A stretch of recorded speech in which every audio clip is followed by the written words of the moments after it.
Good day, dear students. Today the term of our lecture is Protozoa and Protozoosis.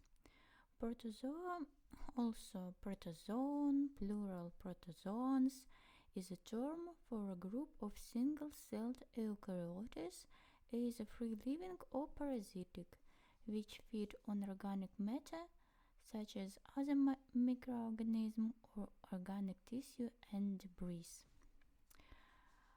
Protozoa is traditionally defined, range in size from as little as 1 micrometer to several millimeters or more. Among the largest are the deep-sea dwelling xenophorus, single-celled foraminifera whose shells can reach 20 centimeters in diameter. Free-living protozoans are common and often abundant in fresh, brackish and salt water, as well as other moist environments such as soils and mosses. Some species thrive in extreme environments such as hot springs and hypersaline lakes and lagoons. All protozoa require a moist habitat.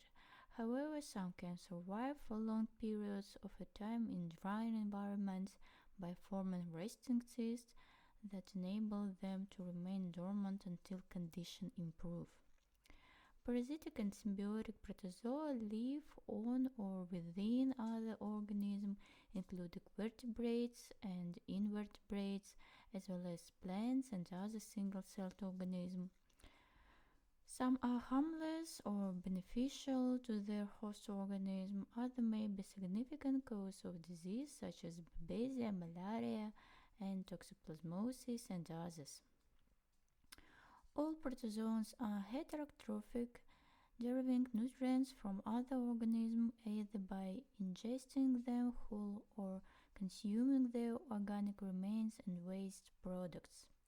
Some protozoans take in food by phagocytosis, engulfing organic particles with pseudoporia, as Amoebae do, or taken in food through a specialized mouse-like aperture called a cytostome. Others take in food by osmotrophy, absorbing dissolved nutrients through their cell membranes. Protozoa also may live as mixotrophs, supplementing a heterotrophic diet with some form of autotrophy. Organisms traditionally classified as protozoa are abundant in aqueous environments and soil, occupying a range of atrophic layers. The group includes flagellates, which move with the help of whip-like structure called flagella, ciliaris, which move by using hair-like structures and called cilia, and Amoebae, which move by a use or foot-like structure called pseudoporia. Some protozoa are sessile and do not move at all. Unlike plants, fungi, and most types of algae, protozoans do not typically have a rigged cell wall, but are usually enveloped by elastic structure of membranes that permit movement of the cell. In some protozoans, such as the ciliatis and euglenosans, the cell is supported by a composite membranous envelope called the pellicle. The pellicle gives some shape to the cell, especially during locomotion. Pellicles of protozoan organisms vary from flexible and elastic to fairly rigid. In ciliatis and apicomplexa, the pellicle is supported by closely packed vesicles called alveoli. In eugleonids, it is formed from protein strips arranged spirally along the length of the body. Some protozoa have two-phase life cycles, alternating between proliferative stage, trophozoites, and dormant cysts. As cysts, protozoa can survive harsh conditions such as exposure to extreme temperature or harmful chemicals, or long periods without access to nutrients, water, or oxygen. Being a cyst enables parasitic species to survive outside of a host and allow their transmission from one host to another. When protozoa are in the form of trophozoites, it means in Greek tropho, to nourish. They actively feed. The conversion of a trophozoid to cyst form is known as encystation, while the process of transforming back into a trophozoid is known as excistation. Protozoans reproduce asexually by binary fission or multiply fission. Many protozoan species also exchange genetic material by sexual means, typically through conjugation, but this is generally decoupled from the process of reproduction and does not immediately result in increased population. And now let's talk about the classification of protozoa. Protozoan parasites of medical importance have been classified of the following group or phyla. The first, Sarcomastigophora, second, Apicomplexa, third, Microspora, and next, Coleophora. Today we will talk only about group Sarcomastigophora, and about another phylum we will talk on our next lecture. So, phylum Sarcomastigophora has been subdivided into subphyla based on their modes of locomotion.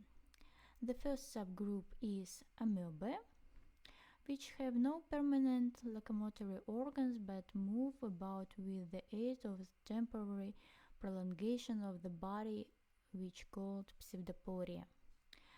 And the second subgroup is Flagellata, protozoa possessing whip-like flagella. One of the most important human pathogen is Entamoeba histolytica, which causing amoebic dysentery as well as hepatic amoebiasis and other extraintestinal lesion. Entamoeba histolytica is worldwide in prevalence.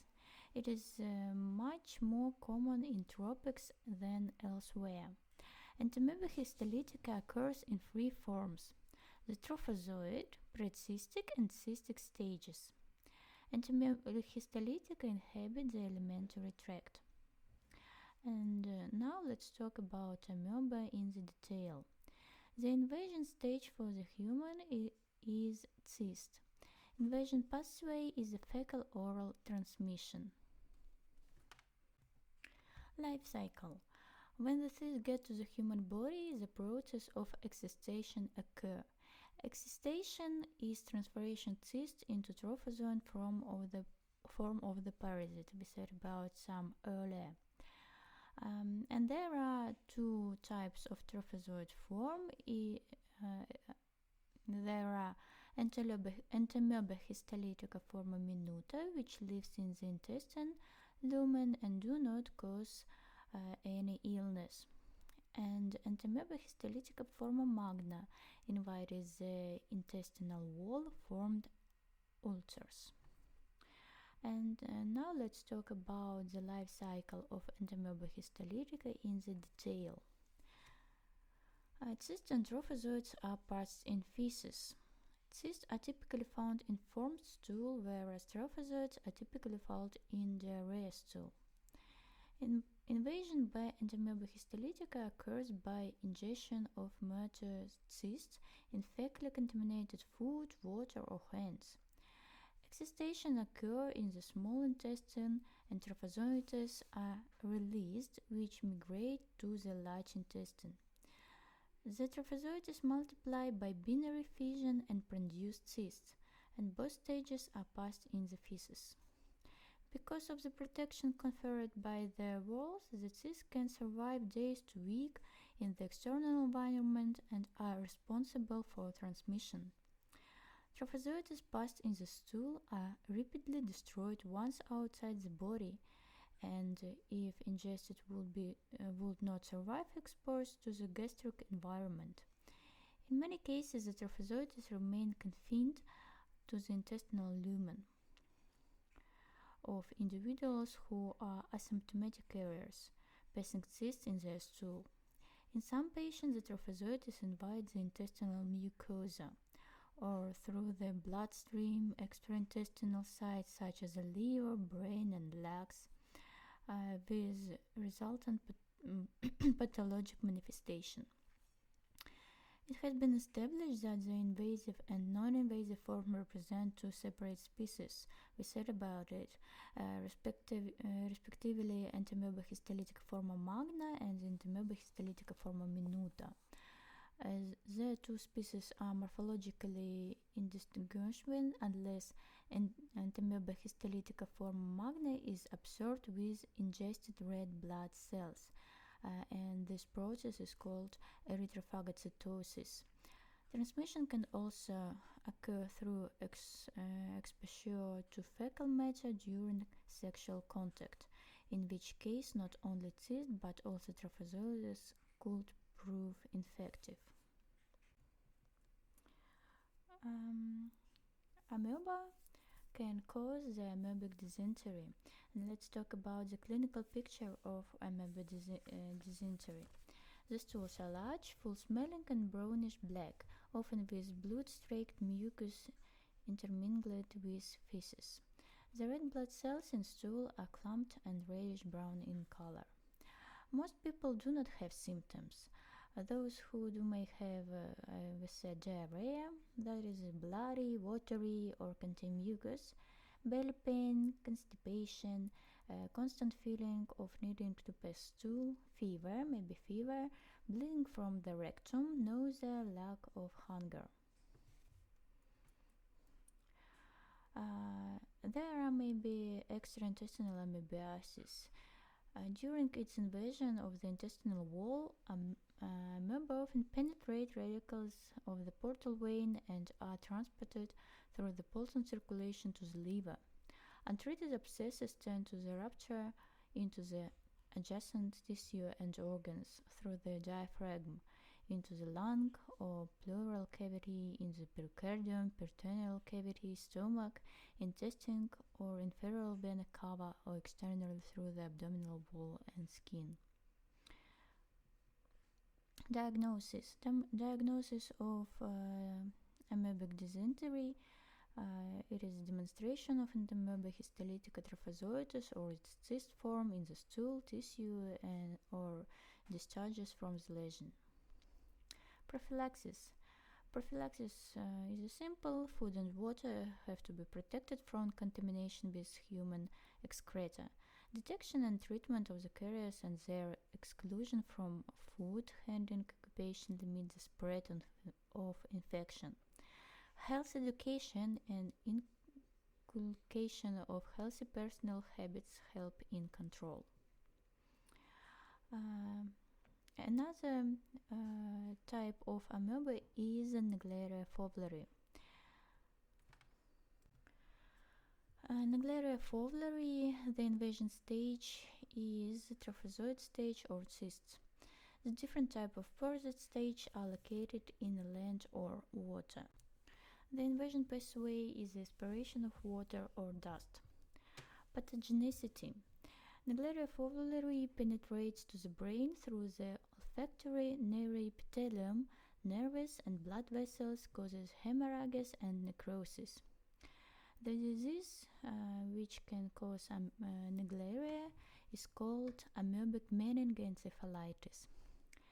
The diagnosis based on the liquor microscopy with detected of the trophozoites form of Naegleria fowleri. And now let's talk some more about the symptoms of amoebic meningoencephalitis. Onset of symptoms begins 1 to 9 days following exposure with an average of 5. Initial symptoms include changes in taste and smell, headache, fever, nausea, vomiting, back pain, and a stiff neck. Secondary symptoms are also meningitis-like, including confusion, hallucination, lack of attention, ataxia, cramp, and seizures. After the start of symptoms, the disease progressed rapidly over 3 to 7 days, with death usually occurring anywhere from 7 to 14 days. although it can take longer. Uh, it affects healthy children or young adults who have recently been exposed to bodies of fresh water. Some people have presented with a clinical trait of edematous brain lesion, immune suppression, and fever. Scientists speculate that lower age groups are at a higher risk for contracting the disease because adolescents have a more undeveloped and porous cribriform plate and organs which the amoeba travels through to reach the brain. The next member of the amoeba is Acanthamoeba castellani. The invasion stage of Acanthamoeba castellani is trophozoites 2 or cyst in contaminated water.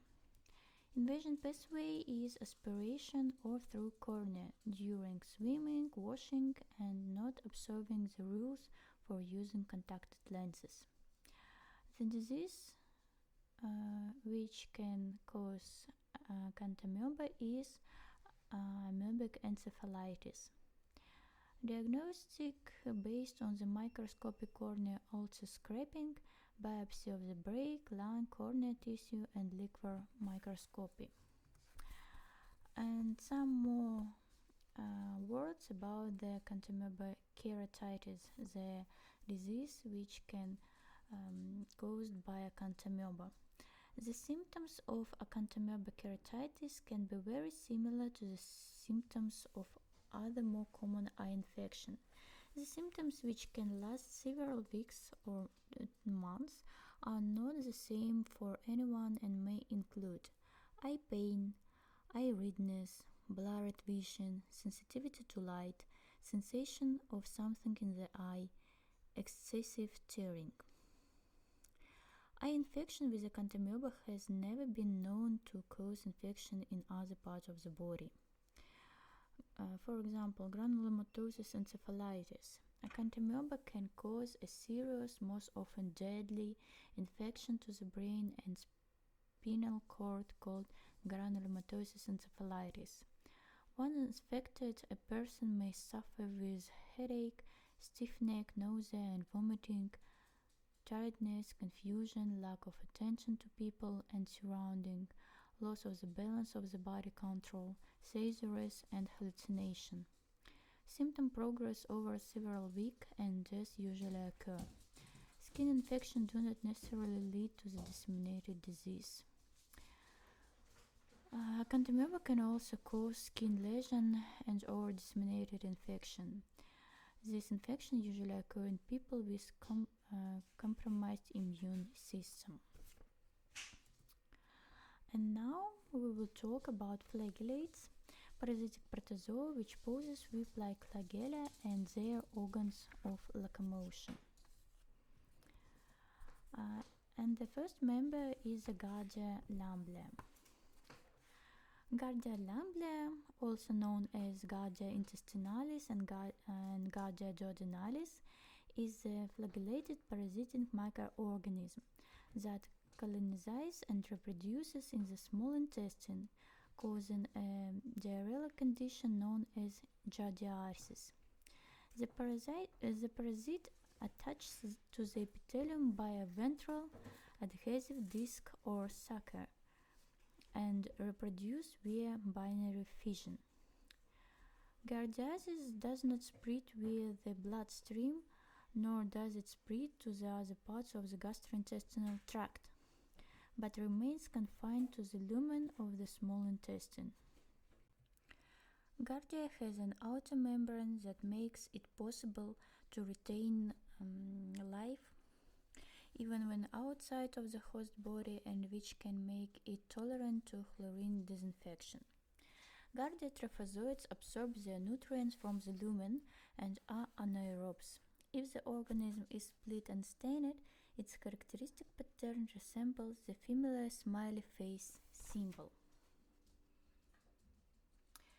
Chief pathways of human infection include ingestion of untreated drinking water, which is the most common method of transmission for this parasite, food and soil contaminated with human feces, as well as ingestion of sewage, a phenomenon particularly common in many developing countries. Contamination of natural waters also occurs in the watersheds where intensive grazing occurs.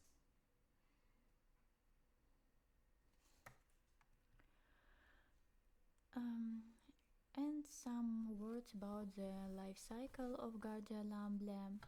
Gardia lamblia takes on two morphologically distinct forms during its life cycle. The replicative form is a motile pear-shaped cells that survives only in host small intestine called a trophozoite. The trophozoites swim through the intestinal mucus until they eventually adhere to the host intestinal epithelium. Adhered trophozoites then divide by binary fission, forming either trophozoites or non-replicative cyst stage. Cysts pass through the host large intestine and are shed in the feces. Gardia lamblia cysts are resistant to environment stressor and can survive in the environment for weeks to months if kept moist. Cysts remain dormant until ingested by a host animal or human. In the new host, environmental condition trigger the cyst to produce two trophozoites, which then attach the epithelial cells, starting the cycle anew. The second members of the Flagellata phylum is Trichomonas. Trichomonas is a genus of anaerobic excavate parasites of vertebrates. Trichomonas is around 10 micrometers in length and is normally pear-shaped. It has 4 flagella at its anterior end, distinguishing itself from closely related organisms that have different numbers of anterior flagella. At the base of these flagella are the parabasal bodies, kinetosomes, accompanied by Golgi stacks. The pelta is a sheet of microtubules that curve around the flagellar bases. Posterior to the pelta is the axostyle, is a bundle of microtubules that extends from the anterior end of the organism and all the way of the posterior end. The nucleus of Trichomonas is situated close to where the pelta and axostyle meet. Another distinguishing feature of Trichomonas is the presence of an undulating membrane. The undulating membrane is a fin-like extension of the plasma membrane located on the sides of the organism. A flagellum that extends to the posterior end of the organism is attached to the outer edge of the undulating membrane. At the base of undulating membrane is a striated fiber called the costa, which is thought to exist for structural support. Also, Trichomonas has a very interesting organelle which is called hydrogenosome. Hydrogenosomes are double-membraned organisms used by Trichomonas instead of mitochondria to produce ATP. They do not require oxygen and instead use pyruvate.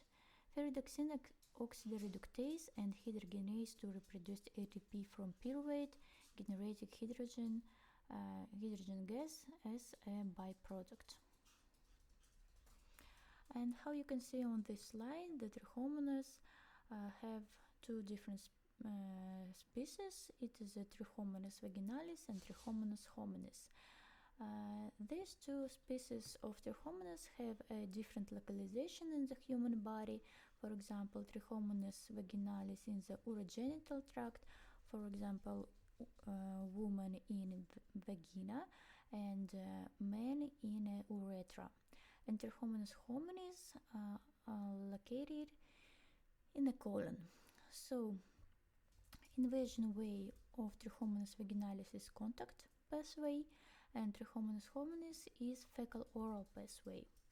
The word spread is wide, so these species are ubiquitously. The form of parasitizing is persistent endoparasite, life cycle without the host change, and diagnostic based on the microscopic vaginal secretion and urine for Trichomonas vaginalis, and feces microscopy with detection of Trichomonas hominis for intestinal trichomoniasis. Prophylaxis of trichomoniasis is personal hygiene, exclusion of contact with sick people, lingering sanitation. And Trichomonas hominis also personal hygiene, prevent of food and water contamination. Let's talk about some symptoms of urogenital trichomoniasis. We said that trichomoniasis is a sexually transmitted infection of the urogenital tract and is a common cause of vaginitis in women, while men with this infection can display symptoms of urethritis as well as symptoms of prostate infection. Frothy, greenish vaginal discharge with a musty, malodorous smell is characteristic. And the next members of Flagellata is Trypanosomes. Trypanosoma is a genus of kinetoplastid class Trypanosomatidae, a monophyletic group of unicellular parasitic flagellate protozoa. Trypanosoma is a part of the phylum Sarcomastigophora we studied in the beginning of our lecture. The name is derived from Greek trypana, which means borer, and soma, which means body, because of their corkscrew-like motion. Most trypanosomes are heteroxenous, requiring more than one obligatory host to complete life cycle, and most are transmitted via vector. The majority of species are transmitted by blood-feeding invertebrates, but there are different mechanisms among the varying species.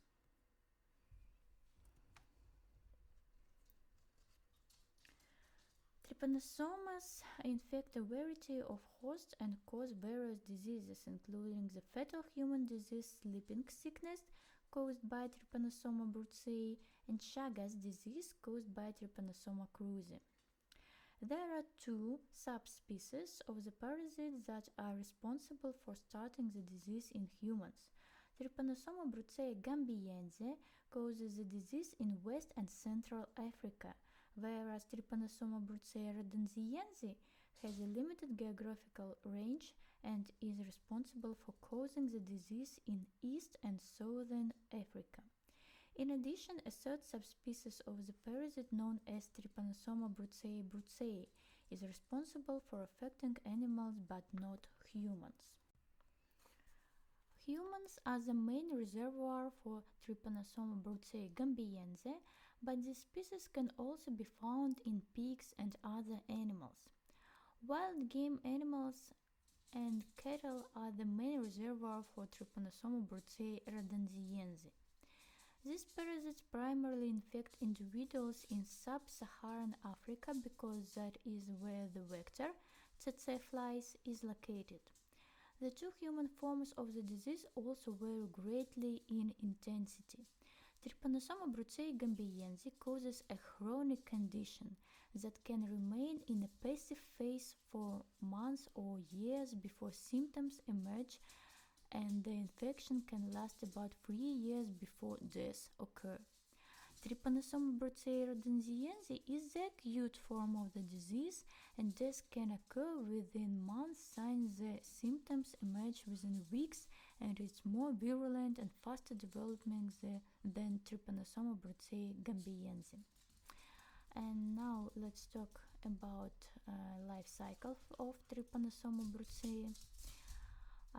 During a blood meal on the mammalian host, an infected tsetse fly, Jadzenus glossina palpalis, injects metacyclic trypanomastigoris into skin tissue. The parasites enter the lymphatic system and pass into the bloodstream. Inside the host, they transform into bloodstream trypanosomes and carried to the other side throughout the body, reach other body fluids, for example, lymph, spinal fluid, and continue the replication by binary fission. The entire life cycle of African trypanosomes is represented by extracellular stage. The tsetse flies becomes infected with bloodstream trypanosomes when taking a blood meal on an infected mammalian host. In the fly's midgut, the parasites transform into procyclic trypanosomes, multiply by binary fission, leave the midgut and transform into epimastogotes. The epimastogotes reach the fly's saliva glands and continue multiplication by binary fission. The cycle in the fly takes approximately 3 weeks. Rarely, trypanosome brucei gambiense may be acquired congenitally if the mother is infected during pregnancy. And now some words about Trypanosoma cruzi life cycle, which start in an animal reservoir, usually mammals, wild or domestic, including humans. A triatamine bag serves as a vector. While taking a blood meal, it ingests Trypanosoma cruzi. In the triatamine bag, species Triatoma perstans, the parasite goes into the epimastogote stage, making it possible to reproduce. After reproducing through binary fission, the epimastogotes move onto the rectal cell wall, where they become infectious. Infectious Trypanosoma cruzi are called metacyclic trypanosomes. When the triatamine bug subsequently takes a blood meal from a human, it defecated. The trypanosomes are in the feces and are capable of swimming into the host cells using flagella, a characteristic swimming tail dominant in the euglenoid class of protists. The trypanosomes enter the human host through the bite, wound, or by crossing mucous membranes.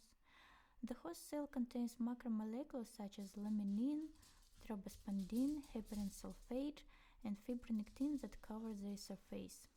These macromolecules are essential for adhesion between parasites and host and for the process of host invasion by the parasite. The trypanosomes must cross a network of proteins that line the exterior of the host cells in order to make contact and invade the host cells. The molecules and proteins on the cytoskeleton of the cell also bind to the surface of the parasite and initiate host invasion. This slide shows a comparative table. Here is a comparison of different types of trypanosomes. Please study it carefully by yourself. And now let's talk about the final members of Flagellata, about Leishmania. Leishmania is a genus of trypanosomes that are responsible for the disease Leishmaniasis. They are spread by scent flies of the genus Phlebotomus in the Old World. Leishmania species are unicellular eukaryotes having a well-defined nucleus and other cell organisms including kinetoplast and flagella. Depending on the stage of their life cycle, they exist in two structural variants. The amestigate form is found in the mononuclear phagocytes and circulatory system of humans. It is an intercellular and non-motile form, being devoid of external flagella. The short flagellum is embedded at the anterior end without projecting out. It is oval in shape and measures 3 to 6 micrometers in length and 1 to 3 micrometers in breadth. The kinetoplast and basal body lie towards an anterior end. And the second form is promastogote form is found in the alimentary tract of sandflies. It is an extracellular and motile form. It is considerably larger and highly elongated, measuring 50 to 30 micrometers in length and 5 micrometers in width. It is spindle-shaped, tapering at both ends. A long flagellum about the body length is projected externally and anterior end. The nucleus lies at the center, and in front of it are the kinetoplast and the basal body. How you can see on the slide, there are three main species of the Leishmania. Leishmania donovani, which called visceral leishmaniasis, Leishmania tropica, which caused cutaneous leishmaniasis, and Leishmania brasiliensis, which caused mucocutaneous leishmaniasis. This type of Leishmania is located in the different part of the earth. For example, Leishmania donovani and Leishmania tropica lives in subtropics and Asia region, and Leishmania brasiliensis live in Central and South America. So localization is in the organism is different too. And reservoir hosts for Leishmania donovani is dogs and sick people, and for Leishmania tropica and Leishmania brasiliensis are hamsters and gerbils. And now let's talk about life cycle of Leishmania in the detail. Leishmaniasis is transmitted by the bite of the infected female phlebotomine sand flies. The sand flies inject the infective stage promastigotis from their proboscis during blood meals. Promastigotis that reach the puncture wound are phagocytized by macrophages and other types of mononuclear phagocytic cells. Promastigotis transform in these cells into the tissue stage of the parasites, which called amastigotis, which multiply by simple division and proceed to infect other mononuclear phagocyte cells. Parasite, host, and other factors affect whether the infection becomes symptomatic and whether cutaneous or visceral leishmaniasis result. Sandflies become infected by ingesting infected cells during blood meals. In sandflies, the mastigotis transform into promastigotis developed in the gut. In the hindgut for leishmanial organism, in the Venus subgenus, in the midgut for organism in the Leishmania subgenus, and migrate to the proboscis. So today our lecture is over. On our next lecture we will talk about another phylum of Protozoa, and we will start talk about the Apicomplexa or Sporozoa. So have a good day, and we will meet with you in the next week.